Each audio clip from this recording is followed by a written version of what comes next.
Hello and welcome to Max Stimps, the aircraft tie-down knot.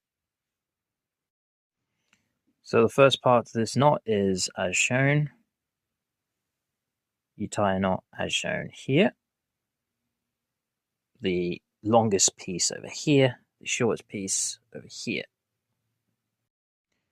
Then you go through that end there. Pull it tight until you see these two pieces here almost touching each other.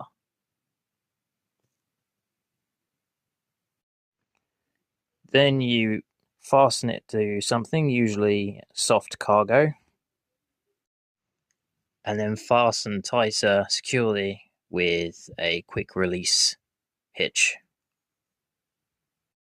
Oh, I just noticed you can loosen this bit here as well, so I'm just going to do a modification to it. Doing that modification gives it slightly more grip, but I don't know how much more efficient that is.